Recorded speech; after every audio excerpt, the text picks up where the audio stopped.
지금 빌라도는 굉장히 머리가 아픈 상태에 있습니다. 복잡한 심경입니다. 왜냐하면 유대인들이 예수님을 고소했는데 자기가 실제적으로 예수님을 신문해 보니까 예수님께 대하여 고소당할 만한 죄를 찾지 못했기 때문입니다. 그래서 빌라도는 예수님을 풀어주려고 여러 번 노력을 했지만 매번 그것이 실패하고 말았습니다. 유월절 명절에 재수한 사람을 놓아주는 그런 관례를 통해서 예수님을 풀어주려고 했지만 오히려 유대인들은 예수님이 아니라 다른 살인자를 풀어줄 것을 요구했고, 또 빌라도는 예수님에게 채찍질을 가해서 한 이 정도 선에서 예수님을 풀어주려고 그들 앞에 세웠지만 도리어 십자가에 못 박으라고 군중들이 더 외치고 있는 상황에 직면하게 되어졌습니다. 그리고 빌라도는 그 예수님을 세워놓고 예수님에 대해서 죄를 찾지 못하겠다라고 말을 해보았지만 오히려 군중들은 그 예수님을 두둔하는 빌라도를 향하여 가이사의 충신이 아니라고 몰아세우기까지 했습니다. 하지만 빌라도는 이런 상황 가운데 있지만 이 문제를 그냥 쉽게 넘길 수가 없었습니다. 왜냐하면 이 유대인들이 예수님을 고소하고 넘겨진 그 이유가 바로 예수님이 하나님의 아들이시라고 한 사실 때문이었다는 것입니다. 그래서 빌라도는 이 사실로 인해서 마음이 괴로웠던 것이죠. 그래서 오늘 읽은 8절 말씀해 보면 빌라도가 이 말을 듣고 더욱 두려워하여 다시 관정으로 들어가서 예수께 말하되, 예수님 가서 다시 묻습니다. 너는 어디로부터냐 하되 예수께서 대답하여 주시지 아니하시는지라. 너는 도대체 너의 정체, 너는 어디서부터냐 라고 예수님께 질문하고 있는 것입니다.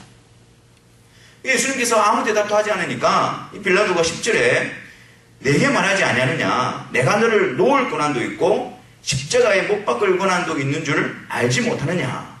그랬더니 예수님께서 위에서 주지 아니하셨더라면 나를 해할 권한이 없었으리니 라고 말씀하고 있습니다. 빌라도는 예수님이 누구인지, 정말 예수님이 하나님의 아들이신지 알기를 원했지만 예수님은 그 빌라도의 질문에 대답하지 않으셨습니다. 그랬더니 빌라도가 나에게 너를 십자가에 못 박을 권세가 있고 너를 놓아줄 권세가 있는데 왜 나에게 부탁하지 않느냐, 그렇게 예수님께 말하게 되어지고, 예수님은 위에서부터 주지 않았다면 이 일을 행할 수 없다라고 말씀하고 있는 것입니다. 우리는 이 현장, 이 상황을 통해서 빌라도와 예수님의 두 극단적인 모습을 발견할 수가 있습니다. 어째 여러분, 빌라도는 자신이 가지고 있는 그 권한, 그 권세, 권력으로 무언가를 이루어낼 수 있다라고 알고 있었습니다. 그의 삶에는 그게 보였습니다. 총독의 자리에 앉아서 자기의 명령 하나면 모든 것을 좌지우지할 수 있는 그런 권력을 가진 사람이었습니다. 자기의 그런 권세가 있다는 것을 그가 확인하고 그가 그것을 나타내고 있는 자였습니다. 그런데 문제가 무엇이었습니까? 빌라도의 문제는 바로 모든 것 위에 주관하시는 하나님을 알지 못했다는 것입니다. 이 모든 일을 하나님의 뜻과 능력과 그 주권으로 이끌어 가시고 섭리하신다는 그분, 하나님을 알지 못했던 것입니다. 그래서 가이사는 자신이 주권자라고 착각하고 있는 것입니다. 자신이 마음대로 결정할 수 있다라고 착각하고 있는 것입니다. 이것이 바로 빌라도의 모습일 뿐만 아니라 하나님을 대적했던 첫 번째 타락했던 인간의 모습이며 현재 죄악 가운데 있는 온 인류가 가지고 있는 죄의 단면적인 모습입니다.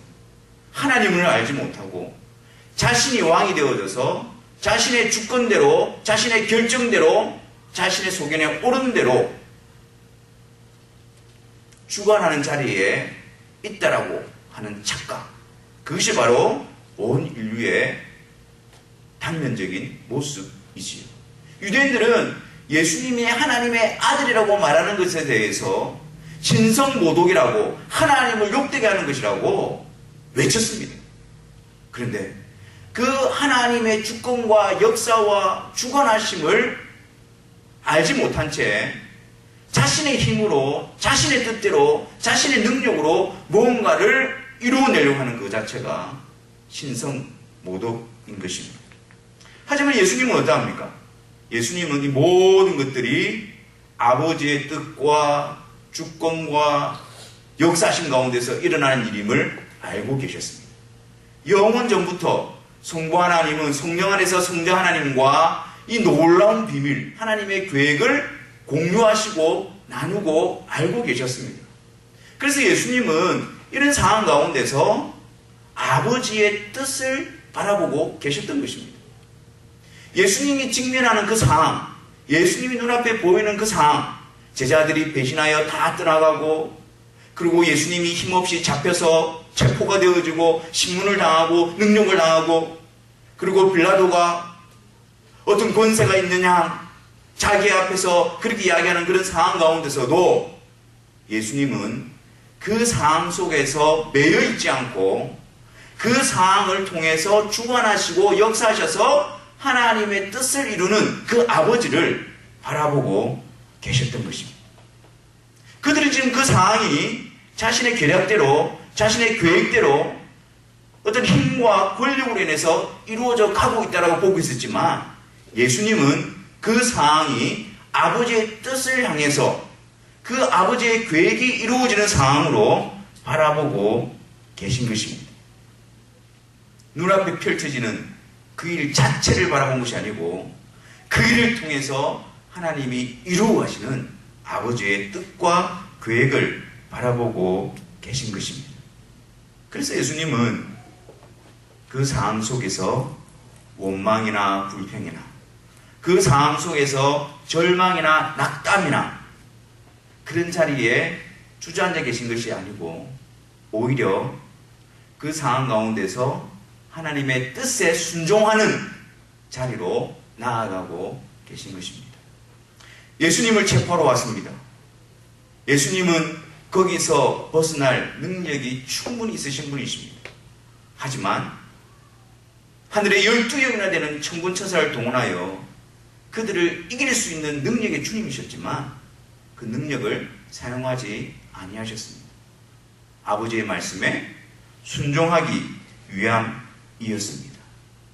예수님 그 길을 가지 않으셔도 되신 분이십니다. 하지만 묵묵히 예수님은 그 길을 가고 계십니다. 아버지 뜻에 순종하고 계신 것입니다. 예수님 능욕 당하실 필요가 전혀 없으신 분이십니다. 십자가에 달리실 이유가 전혀 없으신 분이십니다. 그런데 예수님은 그 상황 가운데서 죽기까지 아버지의 뜻에 복종하시면서 나아가고 있는 것입니다. 이것이 바로 아버지의 주권과 아버지의 뜻과 계획이 이루어지는 것을 바라보고 그 뜻 앞에 순종해 가시는 그 아들이신 예수 그리스도의 모습을 통하여 아버지의 주권과 아들의 순종을 통한 아름다운 조화가 아버지의 뜻을 이루어내고 있는 모습을 우리에게 보여주고 있는 것입니다. 여러분, 하나님께서는 모든 우주 만물의 주관자이시고 다스리시고 통치하시는 분이십니다.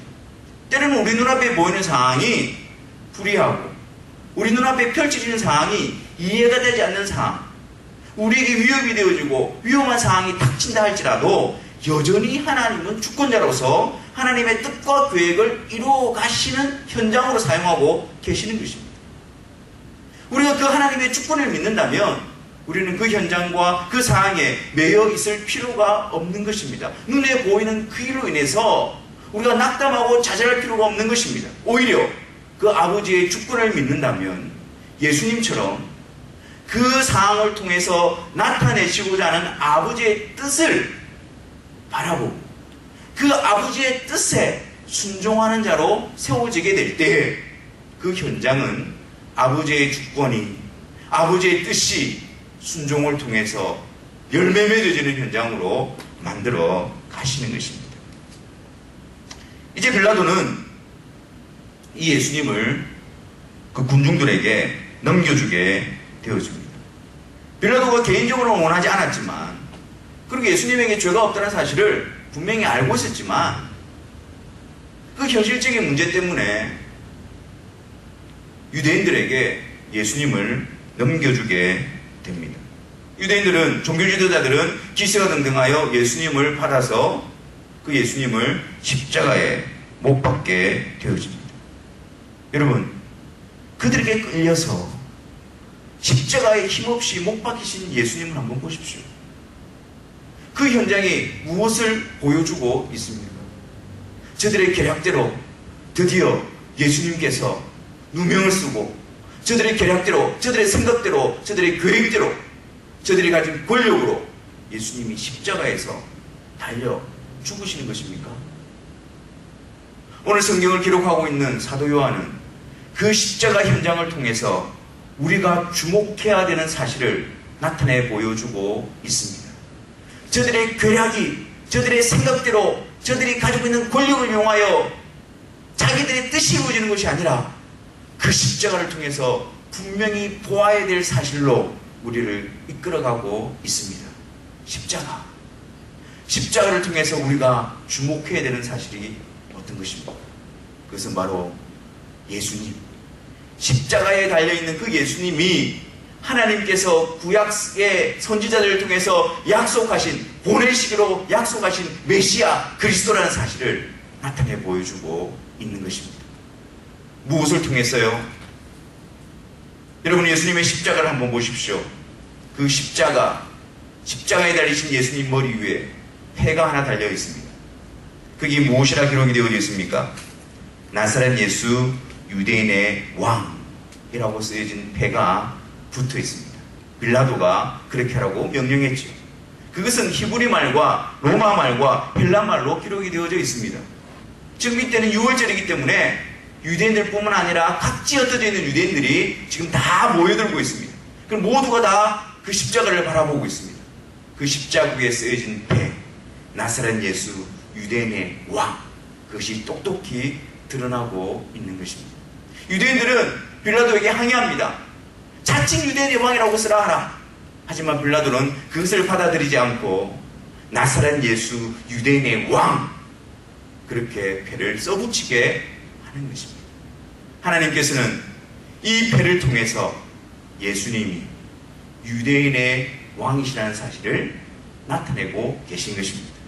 여기서 말하는 유대인의 왕이라는 것은 단지 지역적으로 유대를 다스리는 왕이라는 의미가 아니라 하나님께서 아브라함에게 약속하신 그 씨, 천하 만민이 복을 얻게 되어질 그 씨, 그리고 다윗의 후손으로 보내줄 그 왕, 그분이 바로 예수 그리스도라는 사실을 나타내 보여주고 있는 것입니다. 그리고 여러분, 예수님께서 십자가에 달리신 현장에서 무엇을 우리가 보게 되어집니까? 23절과 24절입니다. 거기 보니까 군인들이 예수님을 십자가에 못 박고 그 예수님 옷을 취하는데 서로 말하되 이것을 찢지 말고 누가 얻나 제비 뽑자라고 하는 거예요. 그러니까 그들이 제비를 뽑아서 예수님의 옷을 취하는 장면이 나타나고 있습니다. 그런데 이것은 단지 군인들이 그들이 원하는 대로 행동을 했지만 이 사건은 시편 22편에 이미 메시아의 모습에 대해서 예언되어진 내용입니다. 시편 22편을 보면 1절에 첫 마디 이렇게 시작합니다. 내 하나님이여 내 하나님이여 어찌 나를 버리셨나이까. 여러분, 시편 22편은 메시아의 모습에 대해서 이미 기록하고 있는 내용의 시편입니다. 예수님께서 십자가상에서 부르짖었던 엘리 엘리 라마 사박다니가 바로 이 부르짖음이죠. 메시아의 모습이 예수님을 통해서 성취되는 것을 보여주고 있습니다. 7절과 8절에 보면 군중들의 조롱하는 모습에 대해서 이렇게 말합니다.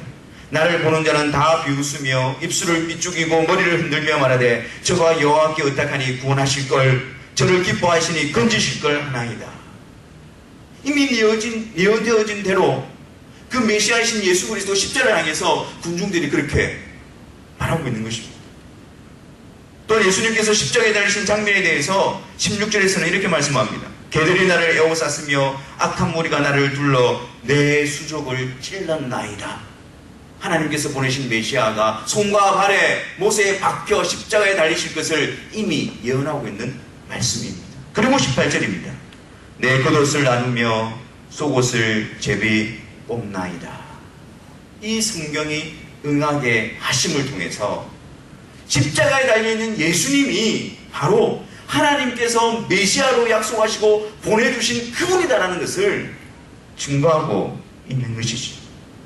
28절 말씀을 한번 보십시오. 오늘 읽은 본문 28절 말씀에 그 후에 예수께서 모든 일이 이미 이루어진 줄 아시고 성경을 응하게 하려 하사 이르시되 내가 목마르다 하시니 라고 말씀합니다. 이것은 시편 69편 21절의 말씀을 응하게 하려고 하신 말씀입니다. 이 모든 것들이 다 구약에 하나님께서 보내주실 메시아의 모습에 대한 그 예언의 성취로서 지금 그 십자가 현장에서 이루어지고 있는 것입니다. 그것을 통해서 예수님이 구약의 메시아고 구약에서 약속된 그리스도 바로 그분이다라는 것을 온전히 증명하고 있는 것입니다. 예수님께서 십자가에서 운명하셨습니다. 그런데 그날이 안식일을 준비하는 준비일이었습니다. 그래서 종교 지도자들은 빌라도에게 안식일에 시체를 두지 않으려고 지금 다리를 꺾어서 지금 시체를 치워달라고 요청하고 있습니다. 여러분, 십자가형이라는 것은 십자가의 못을 받고 그 몸에서 피와 물이 다 빠져나와서 서서히 죽도록 하는 형벌입니다. 그러니까 사람에 따라서 언제 숨을 거둘지 알지 못하는 상황이었습니다. 그런데 그 다음날이 안식일이니까 계속 달아둘 수가 없으니까 다리를 꺾어달라고 요청하는 것입니다. 여기서 다리를 꺾어달라는 것은 한번 상상해 보십시오. 지금 십자가에 매달려 있습니다. 온 몸의 무게가 앞으로 쏠려 있습니다. 그리고 그 발끝에 힘을 의지해서 겨우겨우 호흡을 하고 있는 상황입니다. 그런데 그 다리를 꺾어버리면 어떻게 되겠습니까? 몸의 무게중심이 앞으로 쏠리면서 겨우겨우 호흡을 하고 있는 그 호흡마저도 압박하여서 끊어버리게 만드는 것입니다. 그래서 오늘 본 말씀에도 군인들이 예수님 좌우편에 매달린 제수들에게 그렇게 합니다. 다리를 꺾어서 그들의 숨이 끊어지도록 그렇게 해버립니다. 그리고 이제 예수님께로 나아갑니다. 33절. 근데 예수님은 어떻습니까? 이미 죽으셨음을 보고 다리를 꺾지 아니했습니다. 그중 군인 한 명이 창을 가지고 확인하기 위해서 예수님이 옆구리를 찌르고 물과 피가 다 쏟아지게 되어졌던 것입니다. 여러분, 이것도 성경을 응하게 하시기 위한 모습인 것입니다. 시편 34편 20절에 그 모든 뼈를 보호하시며 그 중에 하나도 꺾이지 아니하도다 라고 말씀하십니다. 예수님의 다리를 꺾지 아니하시는 모습을 통해서 더 놀라운 사실을 증거하고 있습니다. 그것이 무엇이냐면 출애굽기 12장 46절의 말씀입니다. 거기에 유월절 양에 대해서 말씀하시면서 하나님은 이렇게 말씀합니다. 뼈도 꺾지 말며, 민수기 9장 12절에서는요 그 뼈를 하나도 꺾지 말아서 유월절의 모든 율례대로 지킬 것이니라. 유월절 어린 양, 이스라엘 백성들을 애굽에서 이끌어낼 때에 하나님께서 어린 양을 잡아 그 피를 문설주에 바르라고 명령하셨던 그 어린 양, 그 어린 양을 잡을 때에 뼈를 꺾지 말라고 말씀하시는 거예요. 무엇을 의미합니까? 지금 십자가에 달려 계신 그 예수님, 다리를 꺾지 아니하시고 그 뼈를 보호하시고 피 흘려주신 그 예수님이 바로 유월절 어린 양으로 오신 예수님이심을 증거하고 있는 것입니다. 그 유월절 어린 양이 흘린 피로 말미암아 하나님의 진노와 심판이 그들을 넘어간 것처럼 유월절 어린 양으로 오셔서 죄인인 우리 대신 피 흘려주심으로 그 피로 말미암아 하나님의 심판과 저주와 형벌로부터 해방시켜 주시는 그분이 바로 십자가에 달려있신 예수님이라는 사실을 나타내 보여주고 있는 것입니다. 예수님께서 운명하신 후에 아리마대 요셉이라는 사람이 빌라도에게 예수님의 시체를 가져갈 수 있도록 요청합니다. 마태복음 27장 57절 보면 이 요셉을 아리마대 부자 요셉이라고 합니다. 그래서 그 요셉은 자신이 가지고 있는 새 무덤에 예수님의 시신을 안장하고 니고데모도 몰약과 향품을 가져다가 예수님의 시체에 바르고 세마포에 싸서 그 무덤에 두게 되어집니다. 그 역시 구약에서 메시아에 대해 예언했던 말씀의 성취입니다. 이사야 53장 9절에 보면 메시아에 대해서 예언하고 있는 말씀을 보면 그 무덤이 악인과 함께 되었으며 그 묘실이 부자와 함께 되었도다. 좌우편의 강도들과 함께 십자가에 달려서 돌아가신 그 예수님이 아리마대 부자 요셉의 무덤에 부자의 묘실에 안치될 것을 분명히 이사야 선지자를 통해서 하나님은 나타내 보여주고 계신 것입니다. 여러분, 십자가를 다시 한번 보십시오. 그 십자가는 종교 지도자들의 계략이 성공하는 자리가 아닙니다. 예수님께서 십자가에 못 박혀 죽으심으로 끝이 나는 실패의 현장이 아닙니다. 하나님께서 구약에서 약속하시고 보내신 그리스도 메시아 예수님이 하나님의 뜻을 이루는 자리입니다. 하나님의 주권과 권능과 섭리로 말미암아 하나님의 뜻이 그 예수 그리스도로 말미암아 온전히 이루어지는 자리가 바로 십자가인 것입니다. 우리는 십자가를 통해서 무엇을 확신합니까? 하나님의 뜻을 이루기 위하여 구약에서 약속하신 분이 바로 예수님이다라는 믿음의 자리에 우리는 도달하게 되는 것입니다. 하나님께서 약속하시고 하나님께서 보내시고 하나님께서 주신 그리스도 메시아는 오직 예수 그리스도, 다른 분, 다른 이름이 없음을 우리는 확신하게 되는 것입니다. 그리고 또한 우리는 이 십자가를 통해서 주목해야 될 두 번째 사실로 이끌림을 받게 되어집니다.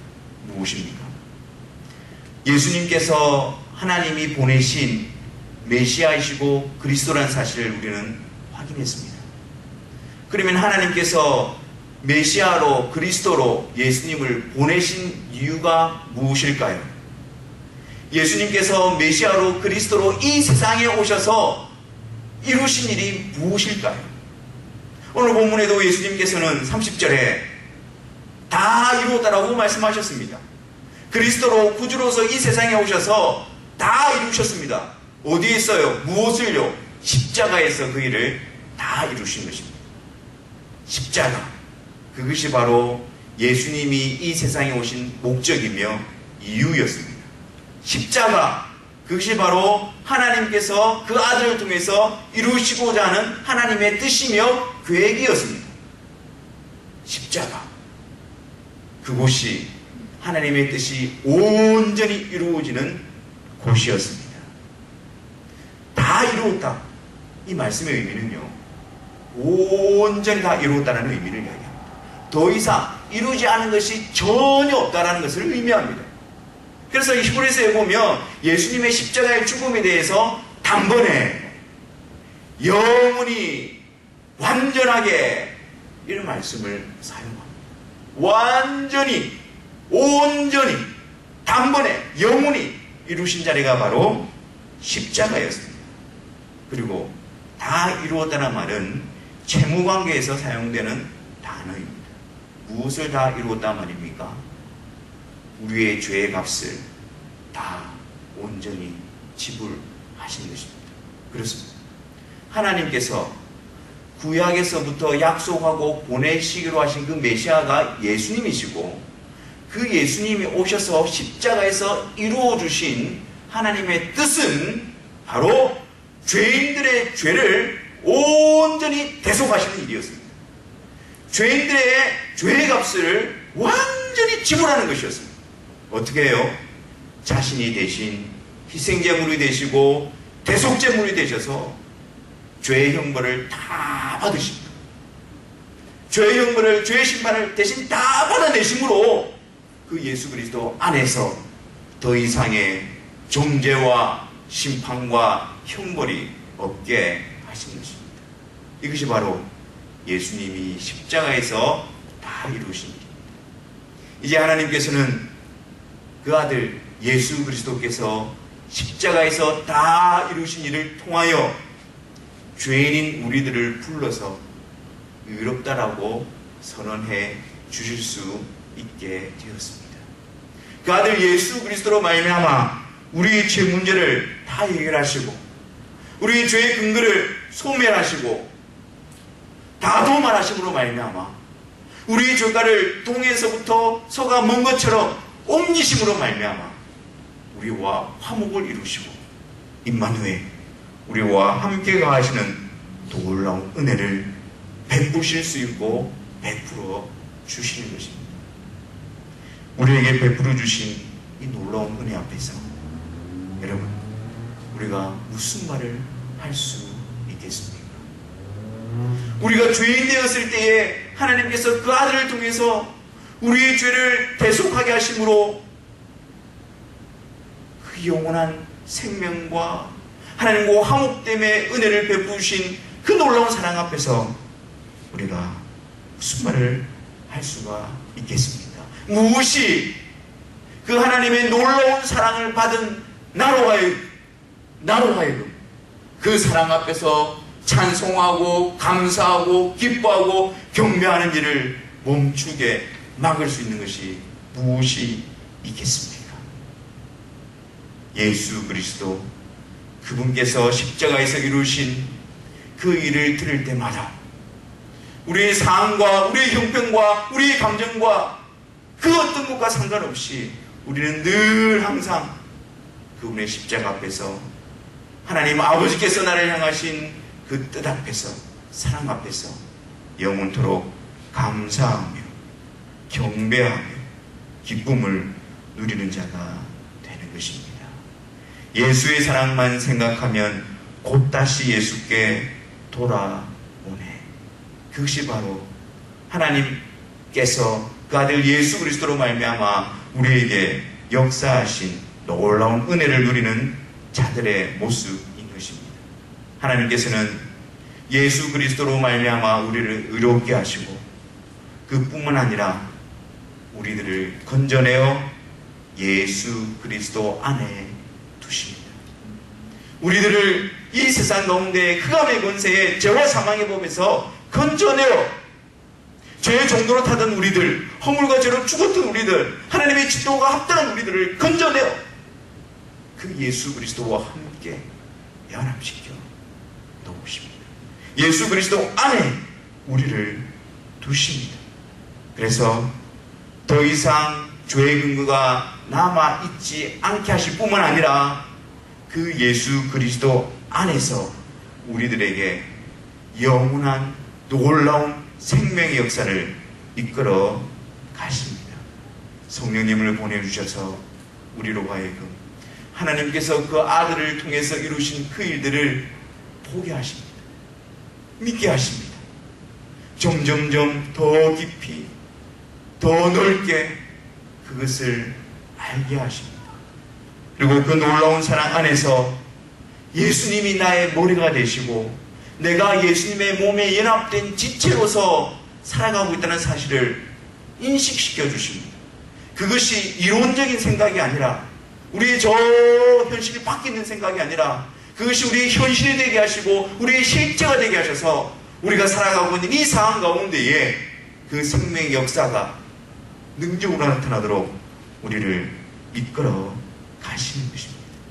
그래서 이 역사로 말미암아 우리 안에 새로운 마음과 정신이 자리 잡게 되어집니다. 이 역사로 말미암아 우리의 심령에 하나님의 말씀이 기록이 되어집니다. 그 말씀이 우리 가운데 역사합니다. 그 말씀이 우리 가운데 움직입니다. 그 말씀이 하나님이 어떠한 분이시며 예수님이 십자가에서 이루신 일이 무엇이며 그것을 우리에게 보여주고 증거합니다. 그리고 그 말씀을 통해서 하나님이 나를 위해서 그 아들을 통하여 이루어 놓으신 일을 분명히 보게 하고 그 말씀을 통해서 그 아들 안에서 우리를 거룩한 백성으로 세워가고 그 말씀을 통해서 아들 안에 있는 우리에게 허락되어진 보장되어진 장래의 소망을 붙들도록 우리를 이끌어 가는 것입니다. 그래서 세상의 기준과 가치와 풍속을 쫓던 나를 멈추게 하고 거기서부터 돌아가게 하고 주를 즐거이 따르는 자로 우리를 이끌어 가십니다. 이것이 바로 하나님 아버지께서 예수 그리스도 안에서 성령으로 말미암아 부르신 자들에게 일으키시는 놀라운 생명의 역사인 것입니다. 사랑하는 성도 여러분, 예수님께서 나를 위해서 십자가에서 이루신 일을 확신하고 계십니까? 그렇다면 동시에 우리는 하나님의 자녀로서의 삶으로 인도함을 받고 있다는 사실을 확신하시기를 바랍니다.